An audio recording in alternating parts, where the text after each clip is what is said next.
3000 वर्ष तक तेरा घाव ठीक नहीं होगा, श्राप दे दिया। अश्वत्थामा ने अपमानित होकर के अभिमन्यु की पत्नी के उदर में एक पुत्र है, बालक पल रहा है, अब हम भरत वंश का सर्वनाश करेंगे संकल्प करके आग्नेय अस्त्र से अभिमंत्रित ब्रह्मास्त्र को उत्तरा की ओर छोड़ दिया। कृष्ण कृष्ण महायोगिन देवदेव जगतपते, हे देवदेव रक्षा करो रक्षा करो, नान्यम तदभयम पश्ये यत् मृत्यु परस्परम, आपके अतिरिक्त कोई मेरा शरण नहीं है। तब भगवान ने क्या किया, सबके अंतःकरण में तो पहले ही बैठे हैं, तो स्वमायया वृणोद्गर्भम वैराट्या कुरुतंतवे, कुरुवंश को चलाने के लिए विराट नंदिनी उत्तरा के गर्भ को भगवान ने अपनी माया से ढक लिया। और उसके बाद कुंती बुआ को प्रणाम करके बोले, बुआ हमारे विरल के बच्चे हमको जाना चाहिए। बुआ ने कहा, जब तक संपत्ति विपत्ति रही आप रहे, संपत्ति में आप चल पड़े। यदि आपका यही स्वभाव हो कि भक्तों के साथ तभी रहते हैं, यदि विपत्ति हो तो फिर ठीक है, आप हमें विपत्ति ही दे दीजिए। भगवान ने कुंती के मोह को देखा, अच्छा भी हम नहीं जाएंगे। विशेषण क्षेत्र में भीष्म पितामह भगवान की प्रतीक्षा कर रहे हैं, 52 दिन हो गए हैं सरसैया पर पड़े हुए। अत्रि वशिष्ठ गौतम पिप्पलाद एक दित द्वैपायन दुर्वासा च्यवन आसुरी आदि संतों को लेकर के, पांडवों को लेकर के पितामह के पास गए। पितामह ने उनका दर्शन किया, प्रभु हमारी प्रतीक्षा करो। सदैव देवो भगवान प्रतीक्षताम कलेवरम यावदम हिनोम्यहम प्रसन्न हासारुण लोचनोल्लसन मुखाम्बुजो ध्यान पथ चतुर्भुजा, हे प्रभु चतुर्भुज होकर के सामने खड़े हो जाओ। आप हमारे पास आए हैं, आंख बंद कर ली। युधिष्ठिर ने चरण पकड़ लिए, नहीं नहीं दादाजी अभी रुको, हमें बड़ी शंकाएं हैं।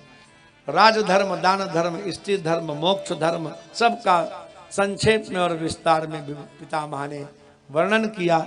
अंत में भगवान की बड़ी दिव्य स्तुति की। पितामह की स्तुति बड़ी सुंदर है, निर्मल है। इतिमति रूपकल्पिता वितृष्णा भगवती सात्वत पुंगवे विभूनि स्वसुखम अपगते क्वचिद विहरतुम आहा प्रकृति मुपेयुषि यद भव प्रवाह त्रिभुवन कमलम तमाल वर्णम रविकर गौर वरांबरम दधाने बपुरलक कुलावता ननाब्जम विजय सखे रस्तु मेन वद्या सुगम स्वनिगम अपहाय मत प्रतिज्ञाम हरितमधिकर्तम अप्रतो न सस्तः तत्रश्चरणो भयाचरद्गु हरिरिव जैसे इभम गंतुमिभम गतोत्तरीयः। प्रभु आपने हमको मारने के लिए इतनी जोर चक्का उठाया था रथ का, ये धरती हिलने लगी थी, पीतांबर खसक गया था। दंड है आप ललित गति विलास बल गुहास प्रणय निरीक्षण कल्पितो रुमाना कृतमनु कृतवत्य उन्मदांधा। आपकी लीलाओं को देख करके ये गोपियां भी उन्मदांध होकर के आपकी लीलाएं करने लगी थी। प्रभु हम आपकी चरणों में आना चाहते हैं। आंखें बंद करनी, उत्तर कृत्य हुआ। भीष्म पितामह निजलोक को पधारे, भगवान द्वारका को पधारे। परीक्षित का जन्म हुआ, ज्योतिषियों ने उसकी जन्मपत्री का वाचन किया, ये बड़ा यशस्वी होगा। अंत में 3 यशों में देख करके गंगा किनारे जाएगा। विदुर जी तीर्थ यात्रा में चले गए थे, वो लौट करके आए तो धतराष्ट्र गांधारी की बड़ी दुर्दशा देखी। भीम उनका बड़ा तिरस्कार किया करते थे। आधी रात को हाथ पकड़ करके उत्तराखंड की ओर ले गए। युधिष्ठिर ने धतराष्ट्र के जाने का बड़ा संताप किया। युधिष्ठिर वहां निवास करते थे। एक बार अर्जुन से कहा द्वारका चले जाओ, कृष्ण का समाचार ले आओ। द्वारका गए, 7 महीने बाद लौट करके आए। भगवान श्री कृष्णचंद्र ब्रजेंद्र नंदन धराधाम छोड़ करके चले गए। समाचार सुना तो युधिष्ठिर भी अपने भाइयों के सहित उत्तराखंड की ओर चले गए। परीक्षित को राज्य दिया गया, इन्होंने दिग्विजय किया। धरती और वृषभ का धर्म का संवाद सुना। उन्होंने देखा एक बड़ा ही विचित्र पुरुष जो राजवेशधारी है, उस धर्म को मार रहा है।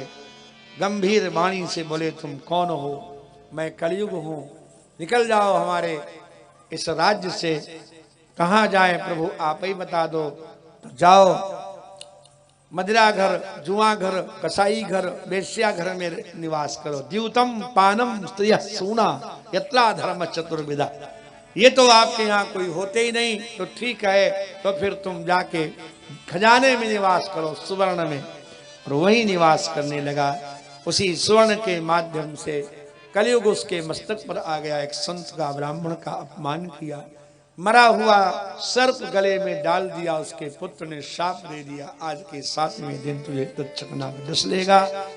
यही साफ सुन करके राजा परीक्षित समस्त राज्य पाठ छोड़ करके गंगा किनारे आए थे।